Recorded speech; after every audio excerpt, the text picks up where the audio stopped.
Hello, this is Victor Davis Hanson for the Daily Signal. What is today? It's Veterans Day, November 11th, 2025.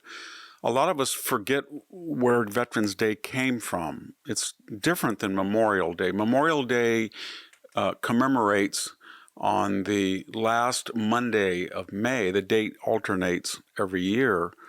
All those who died in world wars. It's from the Civil War idea of remembrance. And it was made an official holiday in the 50s, and the date changes depending on which Monday, which date is the last Monday in May. Sometimes we confuse that with Veterans Day. Veterans Day commemorates all those who served in the armed forces, both those who died and those who survived. The vast majority survived. It came from a word called Armistice Day, and that commemorated the end of World War I. On the Allies who had defeated the German offensive dictated terms, and they needed an iconic time or date so that everybody would know when the war was officially over. So they picked, given it was November, they picked the 11th day of November. November was the 11th month of the year, so it was the 11th month of the 11th day, and the armistice took place at 11 o'clock in the morning. And then the Allies, and obviously not the Germans who lost the war, or the Austrians who lost the war, and some of the Eastern European countries who lost the war, don't commemorate it. But the Allies in Western Europe and the United States then started to commemorate Armistice Day. And it was made an official holiday, I think, in the 1950s. 1954, and the name was changed from Armistice Day to Veterans so that it wouldn't be exclusively referring to World War I.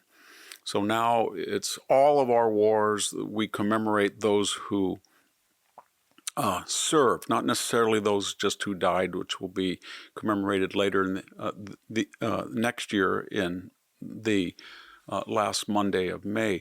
America is going through a higher education transformation where students are realizing that what they want and need is a place that doesn't stifle their intellectual freedom. Standing out among the few graduate programs that value viewpoint diversity is Pepperdine's University School of Public Policy, where I've taught the last 2 years. Their Master's of Public Policy is both applied and practical, preparing the next generation of leaders to participate in government agencies, the business sector, and think tanks. Pursue your MPP at Pepperdine. Daily Signal listeners qualify for an automatic 50 to 75% tuition scholarship and can learn more at go.pepperdine.edu/Daily Signal. It's go.pepperdine.edu/Daily Signal. There's one kind of little wrinkle to all this. When I was in high school, the date fluctuated in October, and it was changed in accordance with the pattern of Memorial Day to the fourth Monday in October. So you never knew what day Armistice Day was, and you broke the complete connection between World War I and Armistice Day because it was no longer on the 11th hour, the 11th day of the 11th month. And then that was corrected later. And so we went back now, as we should have. We don't use the word armistice anymore. We use Veterans Day, but it will always be on the 11th day. And it commemorates what America has done in our wars. But by going back to that, as I said, all of the people who fought in all of our wars. But going back to that iconic date is important because it denotes the idea that America first went into a major world war. They did not want to go. America did not want to go into that war. They had been firmly isolationist. They had no defenses other than a navy to speak of. The war had broken out in July of 1914, so it had been going on for 3 years. The Americans said, it doesn't involve us. They fought the Franco-Prussian War in 1870-71. They're always fighting wars. That's the nature of Europe. It's very different than us over here. In addition, there were large minorities here of German immigrants, German Americans, and a large, of course, legacy of British. And less so the French, but there was this feeling that we didn't want to create tensions within America of some people rooting for the Kaiser and some for the British. But we got into the war, in April 6th of 1917, even though Woodrow Wilson, the president, had run both in 1912 and again in 1916 that we would not get into war. What changed? Well, there's a lot of things that changed. The Zimmerman telegram denoted the ambassador from Germany to Mexico had sent a telegram saying that they were going to work out an agreement that Mexico would attack the United States and deflect our attention from Europe, and in exchange for that war that they would wage against us, they would be given back some of the territories they lost in the Mexican War, Texas, Arizona, and New Mexico. And then also in 1917, the Germans restarted unrestricted submarine warfare, saying that Germany will sink any ship taking supplies to Britain or to France, regardless of the country. And they sunk a number of American ships. And then they had earlier sunk the Lusitania that had American civilians on it. So there was a outpouring of anger, and Wilson capitalized on that. And we had never been in a war overseas like this before. Never. We had the Barbary pirates, but most of even the Revolutionary War, War of 1812, they had been on American soil. Spanish-American War, we had gone to the Philippines and Cuba, but that was brief. This was something new, and we were going to fight the most formidable army in the history of Europe, the Imperial German Army. So there was a lot of apprehension. We had to have a draft almost immediately. We drafted 4 million people, and probably in a achievement that's even more impressive than what we did in World War II. We forget this.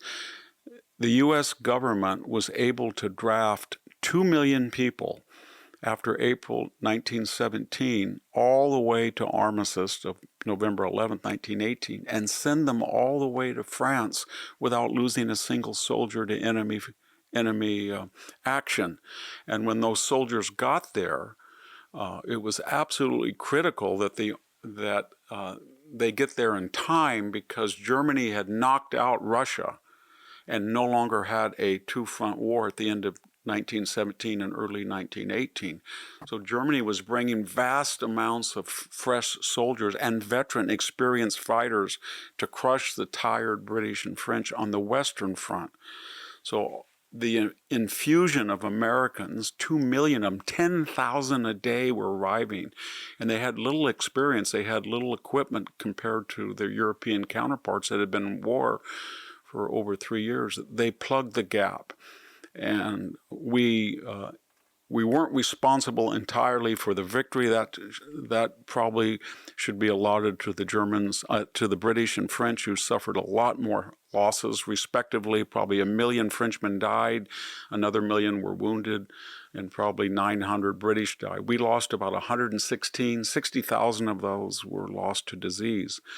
But we did bring in the manpower that stopped the German spring invasion of 1918, turned the tide, allowed Britain and France to win the war, and to us to become a world power with this new army. We had a new navy, and at the Versailles Treaty the next year, Woodrow Wilson oversaw the peace negotiations and the settlement. They didn't work too well. Wilson was an idealist, and unfortunately, we can get into that sometime. The Versailles Treaty had innate flaws that almost, as General Foch, the French superior commander, said, this is not a peace treaty, it's a parenthesis for war within 20 years, and that's exactly what happened.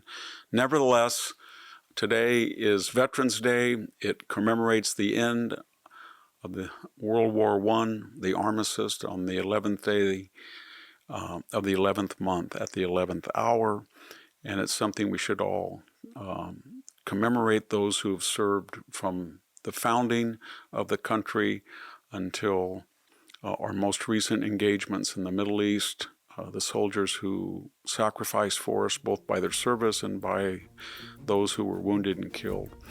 And it's something we should keep in mind. Thank you very much, Victor Davis Hanson, for the Daily Signal. Thank you for tuning in to the Daily Signal. Please like, share, and subscribe to be notified for more content like this.